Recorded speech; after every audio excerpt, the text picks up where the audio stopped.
Nós vamos abrir a palavra de Deus em Marcos capítulo 2. Marcos 2, versos 13 a 28. Marcos 2, 13 a 28. De novo saiu Jesus para junto do mar, e toda a multidão vinha ao seu encontro, e ele os ensinava. Quando ia passando, viu a Levi, filho de Alfeu, sentado na coletoria, e disse-lhe: segue-me. Ele se levantou e o seguiu. Achando-se Jesus à mesa na casa de Levi, estavam juntamente com ele e com seus discípulos muitos publicanos e pecadores, porque estes eram em grande número e também o seguiam. Os escribas dos fariseus, vendo-o comer em companhia dos pecadores e publicanos, perguntavam aos discípulos dele: por que come e bebe ele com os publicanos e pecadores? Tendo Jesus ouvido isto, respondeu-lhes: os sãos não precisam de médico, e sim os doentes. Não vim chamar os justos, e sim pecadores. Ora, os discípulos de João e os fariseus estavam jejuando. Vieram alguns e lhe perguntaram: por que motivo jejuam os discípulos de João e os dos fariseus, mas os teus discípulos não jejuam? Respondeu-lhes Jesus: podem porventura jejuar os convidados para o casamento enquanto o noivo está com eles? Durante o tempo em que estiver presente o noivo, não podem jejuar. Dias virão, contudo, em que lhes será tirado o noivo, e nesse tempo jejuarão. Ninguém costura remendo de pano novo em veste velha, porque o remendo novo tira parte da veste velha e fica maior a rotura. Ninguém põe vinho novo em odres velhos, do contrário, o vinho romperá os odres, e tanto se perde o vinho como os odres, mas se põe vinho novo em odres novos. Ora, aconteceu atravessar Jesus em dia de sábado as searas, e os discípulos, ao passarem, colhiam espigas. Advertiram-no os fariseus: vê, porque fazem o que não é lícito aos sábados? Mas ele lhes respondeu: nunca lestes o que fez Davi? Quando se viu em necessidade, teve fome, ele e os seus companheiros? Como entrou na casa de Deus, no tempo do sumo sacerdote Abiatar, e comeu os pães da proposição, os quais não é lícito comer, senão aos sacerdotes, e deu também aos que estavam com ele? E acrescentou: o sábado foi estabelecido por causa do homem, e não o homem por causa do sábado. De sorte que o Filho do Homem é Senhor também do sábado. Amém. Nós vamos meditar sobre o tema as bênçãos singulares do Evangelho de Jesus. As bênçãos singulares do Evangelho de Jesus. Na nossa introdução, nós vamos destacar dois aspectos, aparentemente opostos, paradoxais. Em primeiro lugar, você nota que Jesus atraía as multidões. Está claro no versículo 13. Jesus certamente foi a pessoa mais meiga, mais doce, mais atrativa, que já andou neste mundo. Onde ele estava, havia uma esperança no coração das pessoas. Havia sempre a possibilidade de um novo recomeço, de uma nova vida, de uma restauração. E Jesus Cristo sempre estava abençoando as pessoas, aliviando o fardo delas, curando as enfermidades, perdoando os pecados, libertando a opressão e trazendo vida para aqueles que estavam quebrados e desesperados. É por isso que as multidões afluíam para onde ele estava. Mas o segundo ponto é que também, ao mesmo tempo que Jesus atraía as multidões, ele atraía oposição. Ele atraía oposição. E eu chamo a sua atenção para olhar aqui no texto de Marcos, que esta oposição a Jesus foi uma oposição progressiva. Uma oposição que vai crescendo, vai se intensificando durante os 3 anos de ministério de Jesus. Só para vocês perceberem, acompanhem comigo, com a sua Bíblia aberta aí, a progressão desta oposição. Começando lá no capítulo 2, versículo 6, regredindo lá, retornando lá ao texto já estudado. Vocês se lembram que quando Jesus está curando aquele paralítico, lá de Cafarnaum, os escribas estavam ali, e diz o verso 6, que eles arrazoavam em seu coração: Essa oposição era escondida, velada, secreta, sem nenhuma verbalização. Mas Jesus, que conhece pensamento e lê coração, sabia que eles estavam se opondo a ele, sem falar nada. Segundo aspecto, olha aí no capítulo 2, versículo 16. Agora, esta oposição já não é apenas secreta, mas diz o texto que eles perguntam aos discípulos de Jesus: por que come e bebe ele com os publicanos e pecadores? Notem vocês que é uma oposição indireta. Eles não têm coragem ainda de confrontar a Jesus, de falar com ele, e nem estão fazendo uma acusação direta, mas estão fazendo uma pergunta onde está embutida nela já uma censura, quando perguntam aos discípulos de Jesus. Terceiro lugar, olha capítulo 2, verso 18. Ora, os discípulos de João e os fariseus estavam jejuando, vieram alguns e lhe perguntaram. Notem que o terceiro estágio agora eles perguntam diretamente a Jesus. Notem vocês a pergunta: por que motivo jejum os discípulos de João e os dos fariseus, mas os teus discípulos não jejuam? Percebam que nesta pergunta há também uma censura. Notem em quarto lugar, nesta progressão de oposição. Capítulo 2, verso 24. Agora a questão é do sábado. Os discípulos de Jesus, passando pelas searas, colheram espigas. E no verso 24 diz o texto: advertiram a Jesus, os fariseus. Agora eles não apenas perguntam, eles advertem, dizendo: vê, porque fazem o que não é lícito no sábado. Esta oposição agora não é apenas em termos de uma pergunta, mas em termos de uma acusação. Mas preste atenção no capítulo 3, versículo 6, aonde vai chegar esta oposição. Diz o texto: retirando-se os fariseus, conspiraram logo com os herodianos contra ele, em como lhe tirariam a vida.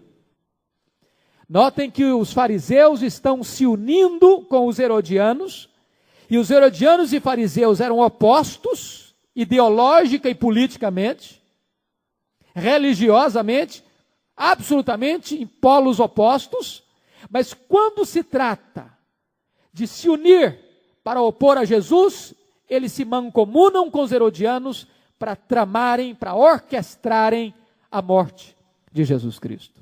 De tal maneira que a multidão reunida para ouvir o ensinamento de Jesus, e os fariseus e escribas reunidos para se oporem a Jesus, oportunizam a nós algumas lições importantes sobre o Evangelho de Jesus Cristo. E eu chamo a sua atenção para a primeira lição do texto. Primeiro, o Evangelho abre as portas do reino para os rejeitados. Versículo 14. Mantenha sua Bíblia aberta comigo. Quando ia passando, viu a Levi, filho de Alfeu, sentado na coletoria, e disse-lhe: segue-me. Ele se levantou e o seguiu. Notem que Jesus chama Levi. Levi está na coletoria. Somos informados por Lucas que Levi era um publicano e que o seu nome também era Mateus. Vamos entender o que significa um publicano ou um coletor de impostos. Os romanos, sobretudo os membros da cavalaria romana, pagavam uma grande soma de dinheiro ao tesouro romano para coletar impostos públicos sobre os produtos exportados e importados da província, seja da Galileia ou da Judéia. Por sua vez, esses membros, chamados generais da fazenda, que compravam esse direito de Roma, sublocavam este poder para o que eles chamavam dos maiorais dos publicanos, para que esses maiorais dos publicanos, sendo um poder de segundo escalão, pudessem coletar os impostos na província, em loco. Que por sua vez, nós temos exemplo de Zaqueu, que era um maioral dos publicanos, que por sua vez sublocavam outros coletores de impostos, que nós chamaríamos então de publicanos. Era o terceiro escalão. E estes, então, assentavam-se em coletorias, e é importante entender que Cafarnaum era, de certa forma, a encruzilhada do mundo no Oriente, caminho de passagem tanto para a Europa quanto para a África. Era um caminho entre Damasco e o mar Mediterrâneo, de tal maneira que os produtos importados e exportados tinham que passar por Cafarnaum. E eles montavam essas coletorias, não apenas, de certa forma, Cafarnaum era um polo aduaneiro, mas também montavam esses postos de cobrança de impostos nas encruzilhadas, nas estradas e nas pontes. E estes coletores de impostos extorquiam o povo, cobrando mais do que era justo, cobrando mais do que o devido e enriquecendo-se indébita e ilicitamente. De tal maneira que os publicanos eram tidos como empregados de Roma, sublocados por pessoas que compravam por grandes somas de dinheiro de Roma esse privilégio de arrecadar impostos. E desta maneira eles eram vistos como traidores do povo. Eram vistos como inimigos do povo. De tal maneira que se um judeu, se um fariseu se tornasse publicano, ele era expulso da sinagoga e execrado pela própria família.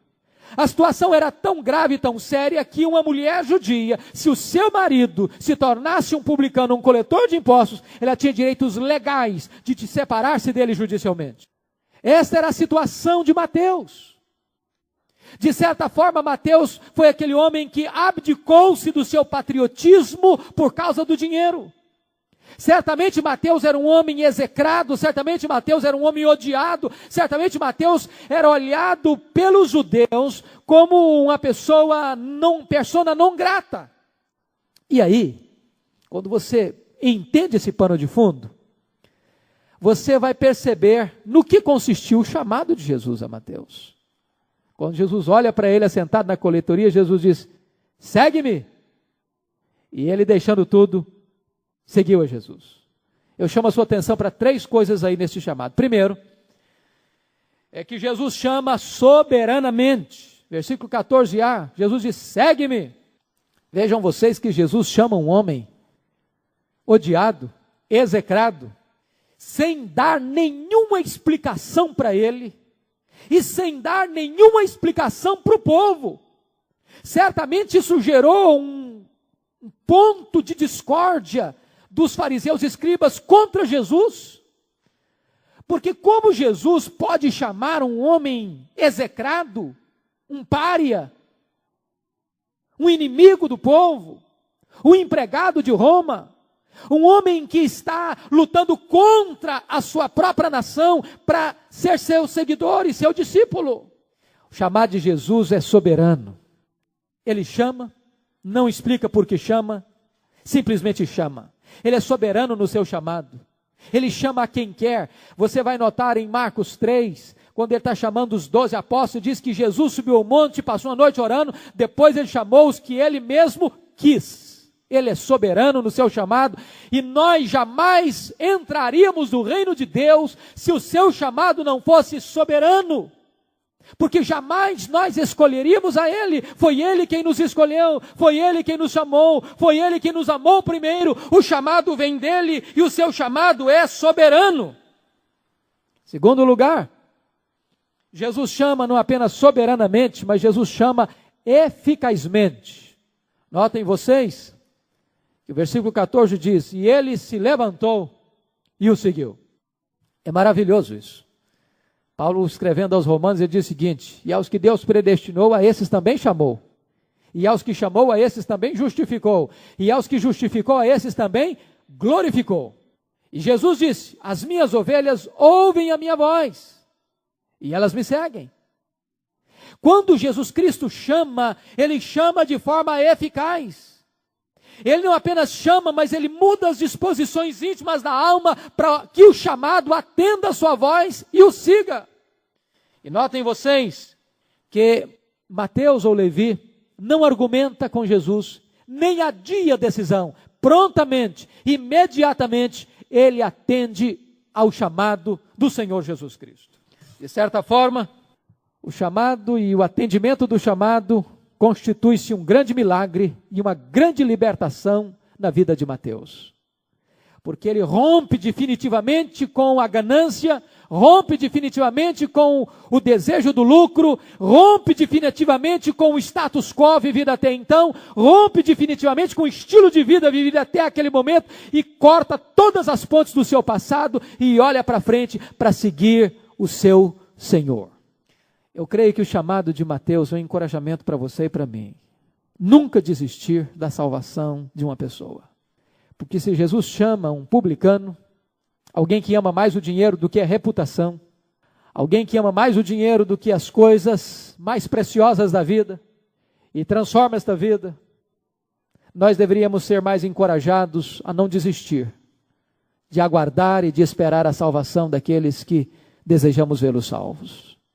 Na verdade, o Espírito Santo sopra onde quer, e quando ele sopra, e quando Jesus chama, o seu chamado é irresistível. Mas eu chamo a sua atenção para um terceiro aspecto, é que o chamado de Jesus, ou Jesus chama graciosamente. Notem vocês que nos versos seguintes, versículos 15 e 16, vai acontecer algo maravilhoso. Agora que Levi, ou Mateus, se encontrou com Jesus e a sua vida foi radicalmente mudada e rapidamente mudada, este homem começa a entender uma coisa: a salvação não pode ser uma bênção apenas para mim, precisa ser uma experiência compartilhada. E este homem abre não apenas o seu coração, mas ele abre também a sua casa. Já que ele foi alcançado pela graça, ele quer partilhar esta mesma graça aos seus pares. Ele convida os seus pares, ou seja, ele convida também os publicanos, também execrados, também odiados, para vir à sua casa e dar um banquete, dar um jantar para Jesus, e a sua casa se enche de muitos publicanos e pecadores. Que coisa linda! Porque este homem está nos ensinando o seguinte, que nós deveríamos, da mesma maneira que fomos alcançados pela graça de Deus, que saboreamos o Evangelho, que fomos transformados pelo poder do Evangelho, termos o mesmo empenho para levarmos outros a Jesus, para fazermos da nossa casa uma embaixada do reino de Deus na terra, para fazermos da nossa casa um lugar de encontro das pessoas com Jesus, de convidarmos os nossos amigos para estar na nossa casa, para que elas possam também ter um encontro com Jesus. Que coisa fantástica! Abrir o coração, abrir a casa e abrir o bolso. Ele deu um jantar, ele deu um banquete, convida os seus amigos com um propósito, de estarem perto do Senhor que lhe dera vida e libertação. Notem vocês que este gesto de Levi ou de Mateus provoca um sentimento de incompreensão dos escribas e fariseus. Por que ele come com publicanos e pecadores? E é maravilhoso que Jesus Cristo vai mostrar para nós que a religião cristã não é a religião do apartheid, não é a religião guetificada, não é a religião da síndrome de santidade, não é a religião da torre de marfim, não é a religião daqueles que pensam que são melhores do que os outros, não é a religião que olha para o homem de cima para baixo com sapatos altos, mas é daquela religião capaz de misturar-se com as pessoas carentes, necessitadas do amor de Deus, para levar a elas a mensagem do Evangelho. Segundo ponto da minha mensagem, irmãos, é que o Evangelho abre as portas da salvação para os que se consideram pecadores. Versículo 17. Prestem atenção aí no verso 17. Tendo Jesus ouvido isto, ou seja, a pergunta deles, por que ele comia e bebia com os publicanos e pecadores? Respondeu-lhes: os sãos não precisam de médico, e sim os doentes. Não vim chamar justos, e sim pecadores. Esta frase, este dito de Jesus, precisa ser compreendido. Então nós vamos primeiro pensar o que não é, o que Jesus não quis dizer com esta fala. Primeiro, Jesus não quis dizer que há alguns que são sãos e justos aos olhos de Deus. Jesus está dizendo com isso que existem algumas pessoas que são sãs e justas aos olhos de Deus. Ao contrário, a Bíblia diz que todos pecaram e destituídos estão da glória de Deus. Não há justo nenhum sequer. Aqueles que se consideram sãos e aqueles que se consideram justos estão num estado mais avançado de doença e de iniquidade. Aqueles que não reconhecem a sua enfermidade moral e a sua pecaminosidade estão numa situação mais degradante ainda aos olhos de Deus. Segundo lugar, Jesus não quis dizer que estes não necessitam do Salvador. Os escribas e fariseus se consideravam sãos e bons, mas na verdade, eles eram mais carentes ainda, mais necessitados ainda de salvação do que quaisquer outros. Não importa quão alta seja a avaliação que você tenha de você mesmo. Na verdade, você é desesperadamente carente da graça de Deus. Não importa quão bom você pensa que você é, sem Jesus você está completamente perdido. Não há esperança para nós, a não ser que reconheçamos a nossa absoluta carência da graça de Deus. Terceiro lugar, Jesus não quis dizer que seu amor pelos pecadores implica em falta de amor com os justos. Quando diz eu não vim chamar justos sim pecadores, ele não está desprezando os justos. O que ele está querendo dizer é o seguinte: se ele veio para os doentes e para os pecadores, para aqueles que se sentem miseravelmente perdidos, desesperadamente doentes, então há esperança para todos. Então há oportunidade para todos. Mas vamos ver então o que é que Jesus quis dizer. O que é que ele quis dizer com essa expressão? Eu não vim, os sãos não precisam de médico e sim os doentes, eu não vim chamar justos e sim pecadores. Primeiro, ele quis dizer o seguinte, que só os que se reconhecem doentes e pecadores têm consciência da necessidade de salvação. Só a pessoa doente vai procurar um médico. Só quem tem sede vai procurar água. Só quem tem fome vai procurar pão. Só quem se sente pecador vai clamar por Deus. Só quem se sente perdido vai clamar por misericórdia. Só quem está desesperado por causa dos seus pecados vai clamar por perdão. Enquanto o homem achar que ele é bom, enquanto ele estiver encantado com as suas próprias virtudes, enquanto ele for como o fariseu, que chegava na casa de Deus e dizia, Senhor, graças te dou, porque eu não sou como os demais homens, nem como este publicano miserável que aqui está, eu jejuo 2 vezes por semana, eu dou o dízimo de tudo quanto ganho, eu estou até mesmo orgulhoso de mim mesmo, tão bom que eu sou. Para este então não há esperança. Na verdade, alguém já disse que os fariseus tinham um hino predileto. O hino predileto dos fariseus era cantar grandioso és tu diante do espelho. Essa era a música predileta deles. Mas aqueles que se sentem bons aos olhos de Deus, não têm nenhuma esperança e nenhuma chance de serem alcançados. Se você perceber, a oferta de salvação é sempre para aqueles que estão desesperados. Jesus disse, bem-aventurados são aqueles que têm fome e sede de justiça. Fome e sede são necessidades vitais, urgentes e desesperadoras. Se você nunca sentiu sede num lugar deserto e você não tem água por perto, você sabe que desespero é.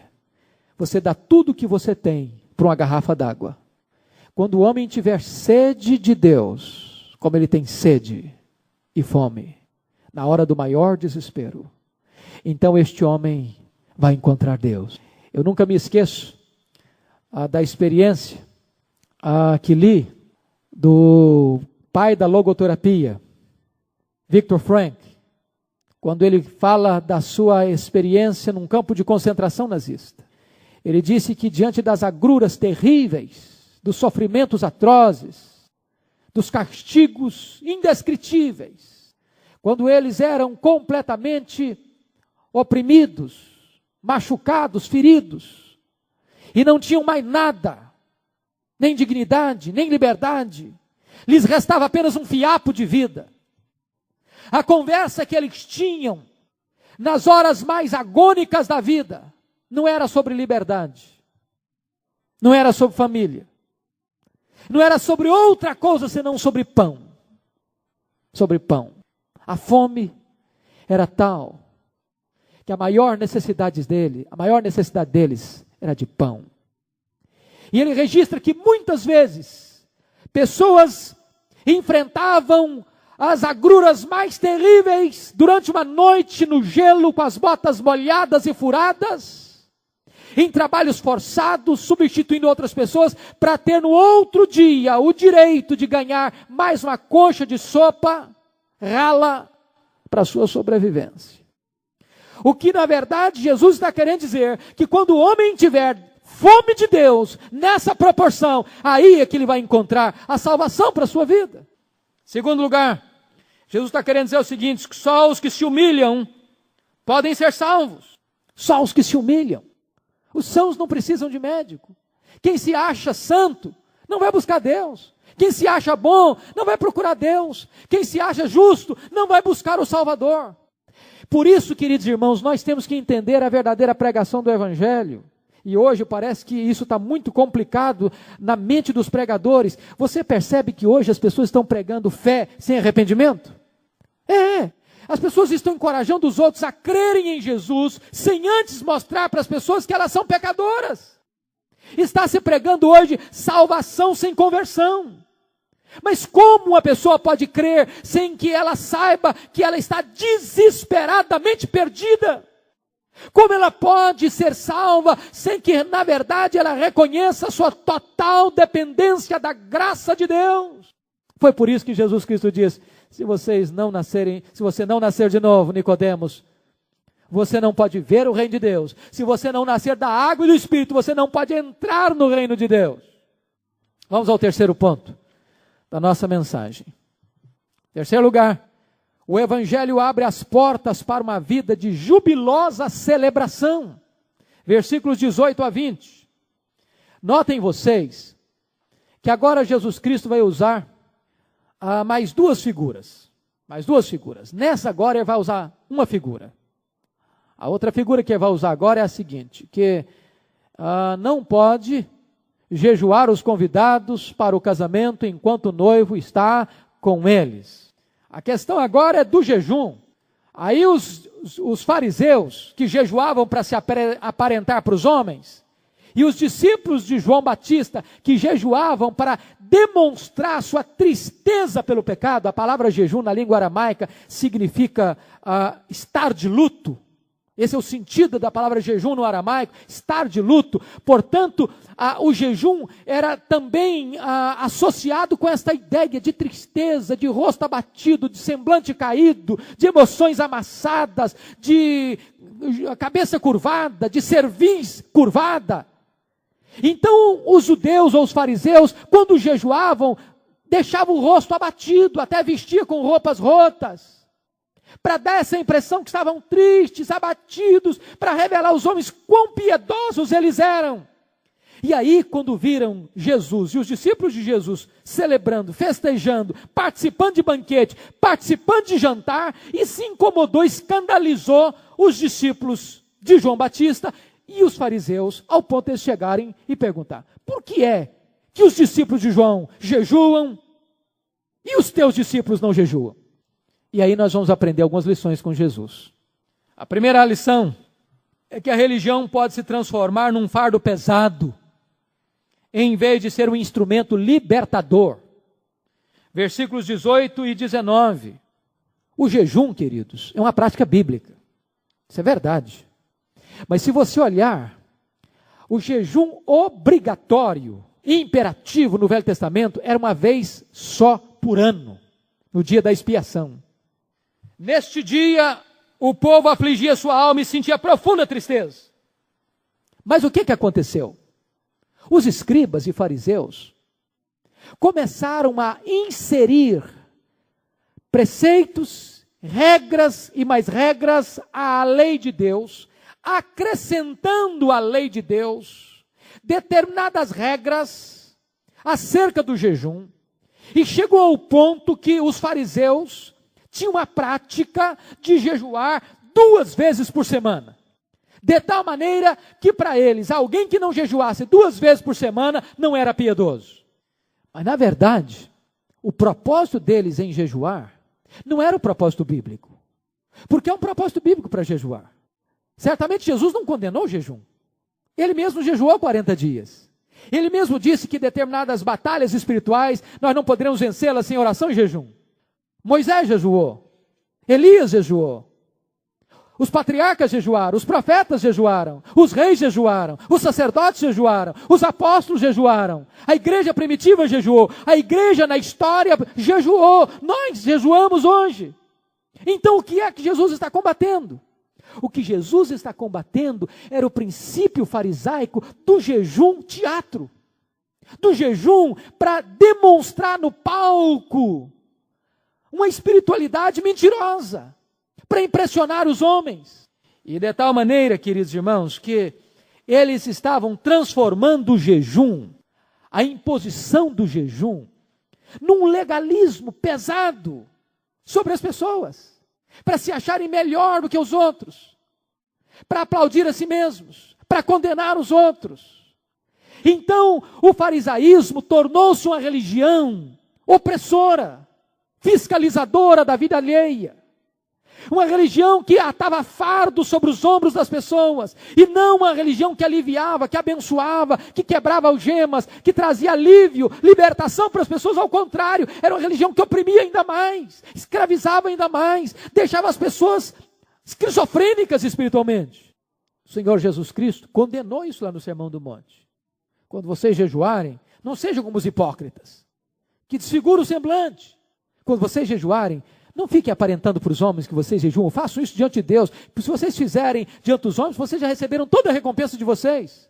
Quando os judeus jejuavam, eles esperavam alguma coisa, lembra lá de Isaías 58? Ó Senhor, nós estamos aqui com o semblante abatido, com a nossa cerviz curvada, tu não vais olhar para nós que estamos jejuando, está lá em Isaías 58, versículo 3. Deus diz, eu não aceito esse jejum. Esse jejum teatro não tem nenhum valor. Isso é oprimir as pessoas, isso é impor um fardo sobre as pessoas, isso não ajuda as pessoas a andar com Deus. Segunda coisa que Jesus mostra é que a vida que Jesus oferece é como uma festa de efusiva alegria. Versículo 19. Pode porventura jejuar os convidados do noivo enquanto o noivo está com eles? O que Jesus está dizendo é o seguinte: que o cristianismo, que a vida cristã é comparada a uma festa de casamento e não a um funeral. Que ser crente não é ficar com a cara comprida de tristeza. Ser crente é ter um sorriso estampado no rosto. Ser crente é ser tomado por uma alegria indizível e cheia de glória, na linguagem do apóstolo Pedro. Ser crente é ser motivado por uma alegria, como se você estivesse participando de uma festa de casamento. Aliás, nós precisamos buscar auxílio na cultura judaica para entendermos a linguagem de Jesus.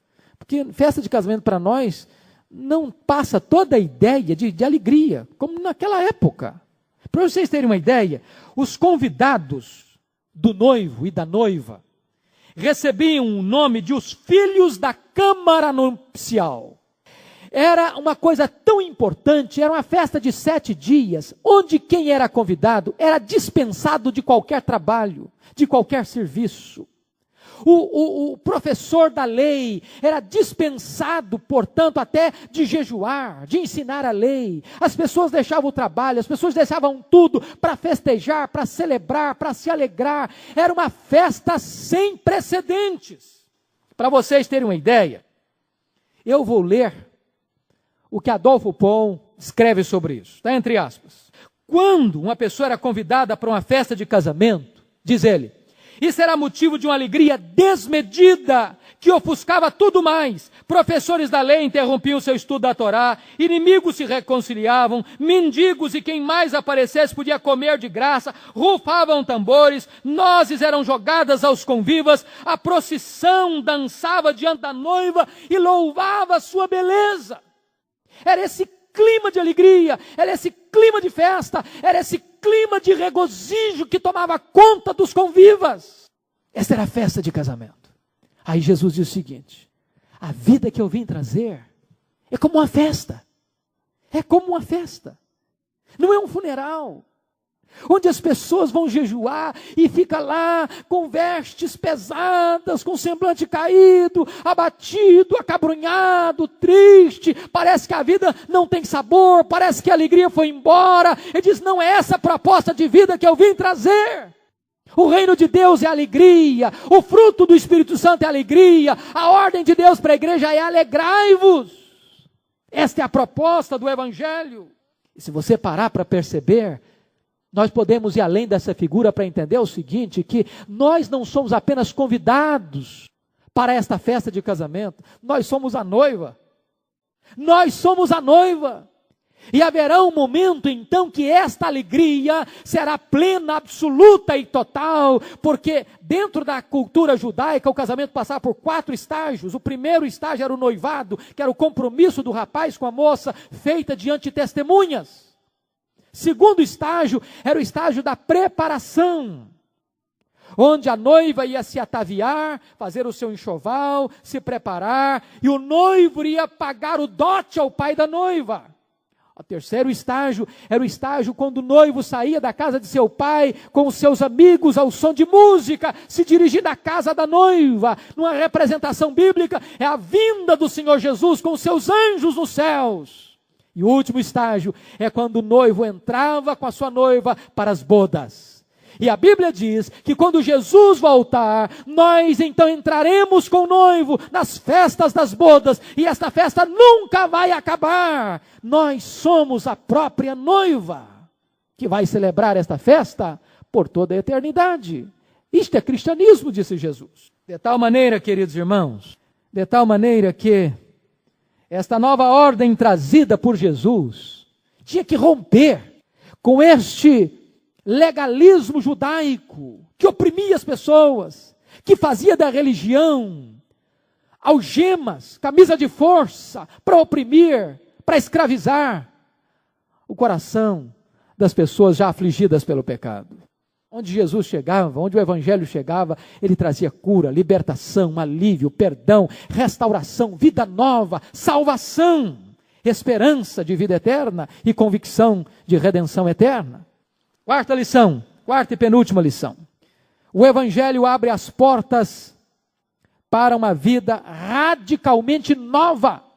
Prestem atenção que Jesus vai usar agora mais 2 figuras. Jesus era mestre, especialista em figuras. Ele pegava as coisas mais simples para ilustrar as coisas mais profundas. Olha que ele pega agora uma figura do mundo, da costura. Ele diz: não se pode botar um remendo novo numa veste velha, porque a ruptura vai ser ainda maior. A veste velha já está fraca, sem força. Quando você põe um remendo novo na veste velha, ao se encolher esse tecido, vai rasgar e abrir uma fissura ainda maior. E o que é que isso significa? O que é que essa figura significa? Significa que a vida cristã não é um remendo ou reforma do que está velho, mas é algo totalmente novo. O Evangelho não é reformar, o Evangelho não é dar uma caiação, passar um verniz, só dar uma melhorada na aparência e na casca. Ninguém se torna um cristão porque deixou de fumar, de beber, de ir para boate, de ir para discoteca, de ir para estádio de futebol, de ir para bingo. Ninguém se torna um crente porque adulterava e agora não adultera mais. Ninguém se torna um cristão porque antes era um devasse, agora é uma pessoa moralmente, socialmente equilibrada. Ninguém se torna um cristão porque mentia e não mente mais, porque roubava e não rouba mais, porque matava e não mata mais. Não é apenas questões externas, não é apenas uma reforma ética e moral. Ser cristão é a coisa mais radical que pode acontecer.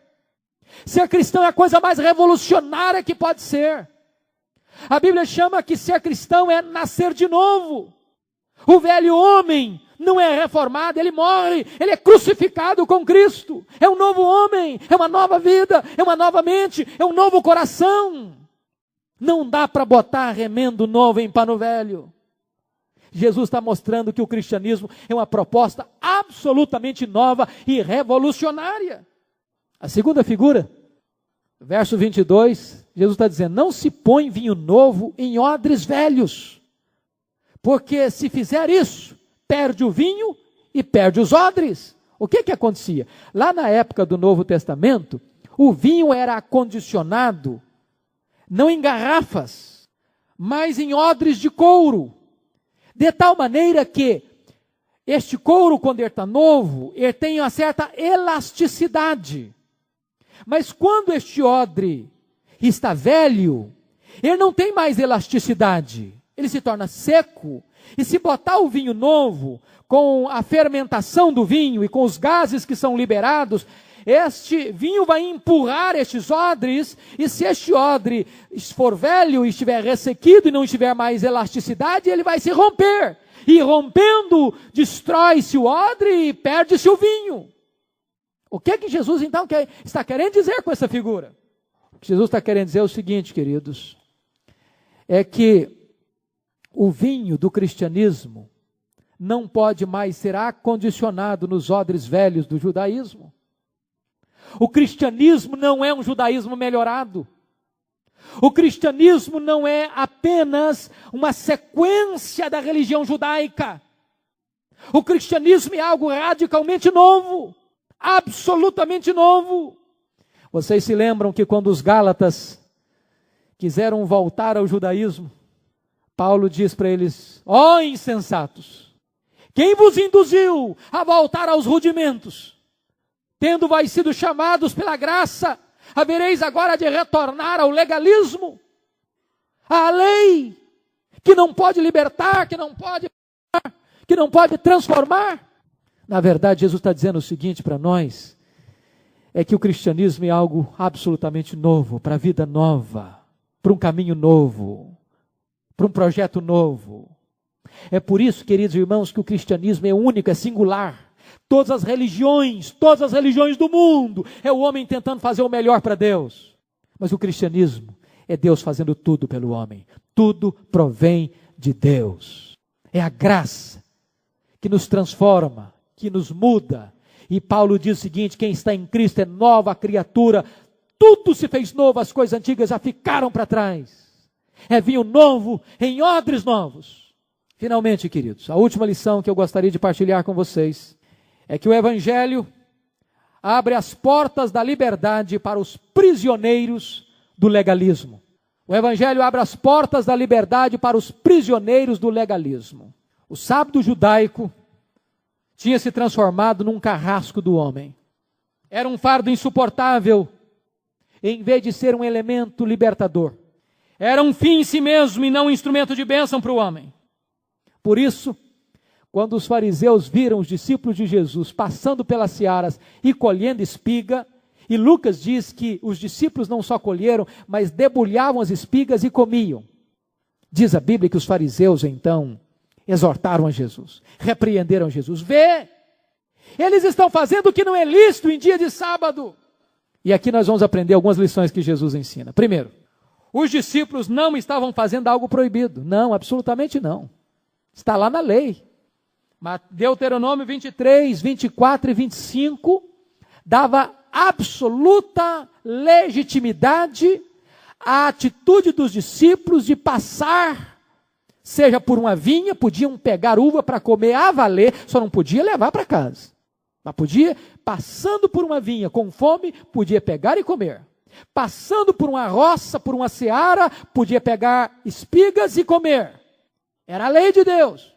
Mas os escribas e fariseus estavam, de certa forma, escondendo a verdadeira interpretação da lei de Deus atrás de uma montanha de tradições tolas que eles tinham fabricado para oprimir as pessoas.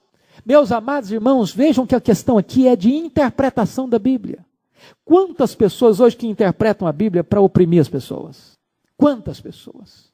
Vocês certamente já me viram falar sobre isso, eu vou repetir porque eu acho que é oportuno. O livro do Ricardo Gondim é proibido.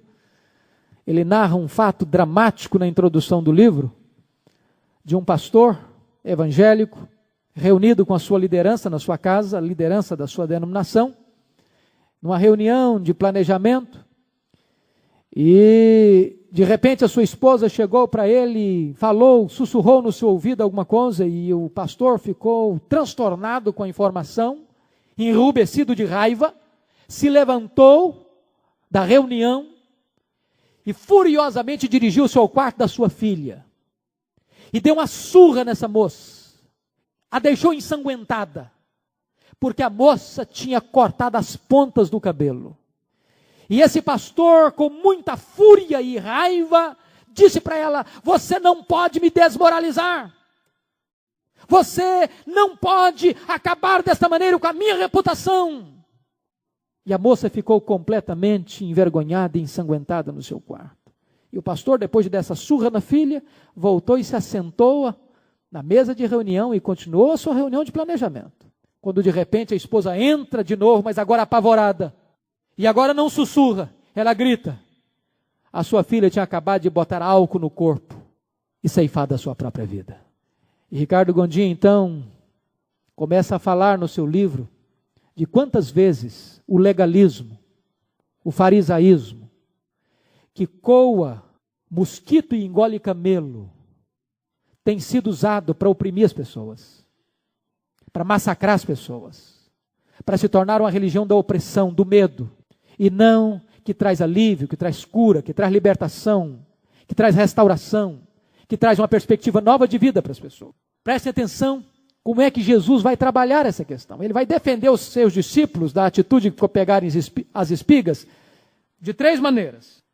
Primeiro, Jesus vai mostrar para os fariseus o seguinte, que eles não tinham quebrado a lei pela atitude de Davi, pela atitude do sacerdote de dar os pães da proposição, e pela palavra de Oséias: misericórdia quero e não sacrifício. Daí você vai notar o seguinte, que o que livra Jesus da rede traiçoeira dos fariseus é o conhecimento da palavra de Deus. De que maneira que você pode ficar livre dos tentáculos de uma religião opressora, farisaica?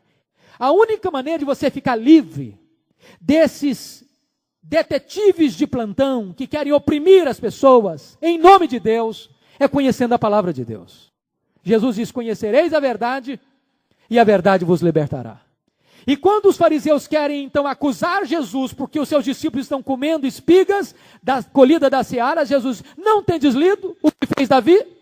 Quando entrou na casa de Deus e pegou os pães da proposição e comeu e deu aos seus homens, pães que eram apenas permitidos para os sacerdotes. Notem vocês que se Davi tinha o direito de ignorar as provisões cerimoniais divinamente ordenadas, quando a necessidade exigia, não teria Jesus, o Filho de Deus, num sentido muito mais evidente, o direito, sob as mesmas condições de necessidade, de deixar de lado os regulamentos sabáticos não autorizados, feitos pelo homem. Porque quando Davi comeu os pães da proposição, na verdade a lei de Deus dizia que era só o sacerdote que podia comer. Mas quando os discípulos comeram as espigas, a lei de Deus dizia que podia comer. Era a lei dos fariseus que dizia que não podia, não a lei de Deus. Mas qual é o princípio que está por trás? O princípio que está por trás é o seguinte: é que os regulamentos cerimoniais não estão acima das necessidades humanas. Jesus avaliza, aprova a atitude de Davi. Jesus abona a atitude do sacerdote de dar os pães da proposição para Davi, porque ele tinha uma necessidade urgente. Na verdade, nunca aquele pão foi tão sagrado como quando foi utilizado para alimentar um grupo de homens famintos. O sacerdote entendeu que a necessidade do homem é mais importante que os regulamentos cerimoniais. O que na verdade Jesus está querendo dizer é que o dia de descanso nunca é tão sagrado quando ele é usado para prestar ajuda aos necessitados. O que na verdade a Bíblia está dizendo é que a lei de Deus foi criada para libertar e não para escravizar, para ajudar e não para massacrar. E aí entra o terceiro ponto que eu quero destacar: o homem vale mais do que os ritos sagrados. Versículo 27, e acrescentou Jesus: O sábado foi estabelecido por causa do homem, e não o homem por causa do sábado. Se você notar, Deus fez o sábado para Adão no paraíso. Deus renovou o sábado para Israel no Monte Sinai. O sábado não foi feito só para o judeu. O sábado foi feito para toda a humanidade. O sábado foi feito para o homem. O sábado foi feito para abençoar o homem física, emocional, mental, moral e espiritualmente. O sábado é para ser um bálsamo, é para ser um refrigério, é para que o homem tenha tempo para descansar fisicamente, emocionalmente, mentalmente, espiritualmente. O sábado foi dado para o homem como um lenitivo, como um alívio, como uma proposta de Deus para abençoar e não para massacrar o homem. Jesus está dizendo o seguinte, que o homem foi criado primeiro que o sábado. Não foi o homem criado por causa do sábado, foi o sábado criado por causa do homem. De tal maneira que o propósito do sábado é abençoar o homem. E não escravizar o homem, não oprimir o homem. E os judeus estavam transformando uma bênção num fardo, num peso. Jesus está querendo nos ensinar, queridos, é que a religião cristã não consiste de regras. O que Jesus está querendo nos ensinar é que pessoas são mais importantes do que sistema. A melhor maneira de você adorar a Deus é amando o seu próximo, é socorrendo o seu próximo. Porque João chega a interpretar dizendo o seguinte, se você não amar o seu irmão, a quem você vê, como você pode amar a Deus a quem não vê? O apóstolo chega a dizer, aquele que não ama, até agora está nas trevas, aquele que não ama, nunca viu a Deus, aquele que não ama, portanto, não pode ser uma pessoa salva. A única maneira autêntica de você guardar o sábado, o dia do descanso, é você adorar a Deus e servir ao próximo. É isso que Jesus está querendo enfatizar. Finalmente, em quarto lugar, o senhorio de Cristo traz liberdade e não escravidão. Versículo 28, Jesus diz assim, de sorte que o Filho do Homem é Senhor também do sábado. Que coisa boa. O senhorio de Jesus não põe uma camisa de força em você. O senhorio de Cristo não te oprime, não te subjuga, não te escraviza. O senhorio de Cristo não faz de você um servo, no sentido de roubar de você a alegria de viver, o prazer de viver. Não te oprime, não te diminui. Aliás, Agostinho foi muito feliz quando disse, quanto mais escravo de Cristo eu sou, mais livre eu me sinto. Quanto mais você obedece a Jesus, mais feliz você é. Quanto mais você se submete ao senhorio de Cristo, mais feliz você é, mais livre você é, mais vida plena você tem, mais liberdade você possui. O farisaísmo transformou o sábado, que foi criado para aliviar o homem, num tirano cruel. Mas Jesus nos lembra o seguinte, eu sou Senhor também do sábado. O Senhor da nossa vida é o Senhor do sábado. Paulo diz aos Colossenses que nós não podemos deixar que ninguém nos julgue por causa de dia santo, de sábados, disso ou daquilo. Para a liberdade foi que Cristo nos libertou. A vida cristã é uma vida de liberdade em amor, de obediência a Deus. O Senhor da nossa vida é maior do que o sábado, é o Senhor do sábado. Aquele que é maior do que o templo, aquele que é maior do que Jonas, aquele que é maior do que Salomão, é o Senhor do sábado, é o Senhor da nossa vida. E Ele nos chamou para a liberdade e não para a escravidão. Que Deus nos ajude a nos deleitarmos nas bênçãos singulares do Evangelho.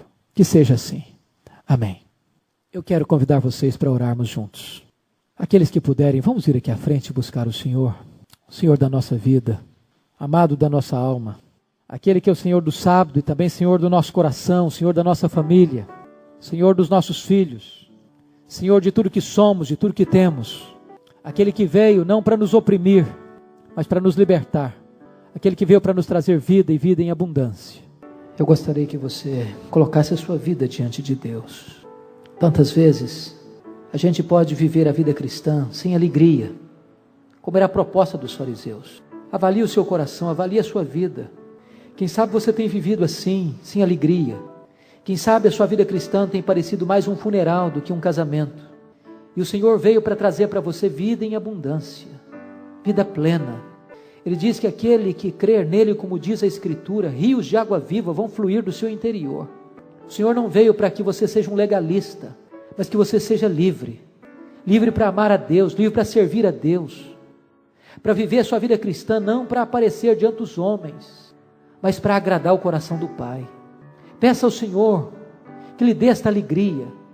Chegue diante dele, como aquele que precisa do médico que pode curar, que pode trazer alívio para suas feridas. Apresente a Ele agora a sua vida. Ó Deus bendito, nós te adoramos, porque Tu és o Deus vivo, Senhor da vida, aquele que entrou na nossa história, que se fez carne, para vir quebrar o jugo da opressão, do pecado, da escravidão, para trazer para nós uma nova vida, uma nova proposta, um novo caminho, um novo sonho, para dar-nos uma nova vida, uma nova mente, um novo coração, um novo lar. Glória ao Teu nome, porque a vida cristã é algo sublime, extraordinário, glorioso, é vida plena aqui, é vida eterna contigo. E quando um dia então estaremos na Tua presença para sempre, sempre, sem a presença e sem a marca da tristeza, da dor, do luto, da morte, quando todas essas coisas passarem, glória ao Teu nome, porque mesmo aqui, enfrentando lutas, dissabores, lágrimas, doenças, fraquezas, lutas, adversidades, podemos encontrar em Ti uma fonte inesgotável de prazer e de alegria. Louvado seja o Teu nome. Ó Deus bendito, derrama sobre nós nesta noite o óleo da alegria. Veste-nos nesta noite, Senhor, com as vestes de louvor. Remove do Teu povo nesta noite os trapos do espírito angustiado e traz sobre nós vestes de alegria. Que o Teu povo experimente aquilo que a Tua palavra diz, da alegria indizível e cheia de glória, de exultação no Espírito. Oh Senhor amado, contempla o Teu povo nesta noite, contempla as famílias aqui congregadas nesta noite, derrama sobre nós a luz do Teu rosto, toca-nos com o toque da Tua mão poderosa, e permita que voltemos para nossa casa, Senhor, sem o fardo que tantas vezes tem sido atado às nossas costas, em nome de Jesus. Visita o coração daquele que está passando por lutas financeiras, aquele que está passando por lutas de enfermidade, aquele que está passando por lutas de relacionamento conjugal, aquele que está passando pela luta da solidão. Oh Deus de toda graça, nós precisamos de Ti. Nós somos como pessoas doentes que precisam do médico. Tu és o nosso médico, Tu és o nosso redentor, Tu és o nosso libertador, Tu és a razão da nossa esperança, Tu és o Deus da nossa vida. Socorre-nos, alivia o fardo daquele que está sobrecarregado nesta noite, para que volte livre, para que volte alegre, feliz, em nome de Jesus. Muito obrigado pela Tua palavra, que nos ajuda, que nos instrui, que nos consola, que nos dá força, que traz livramento para a nossa vida. Obrigado, Senhor, exaltado seja o Teu nome, em nome de Jesus, a razão da nossa vida. Aleluia, amém. Graças a Deus. Pode ficar em pé, querido.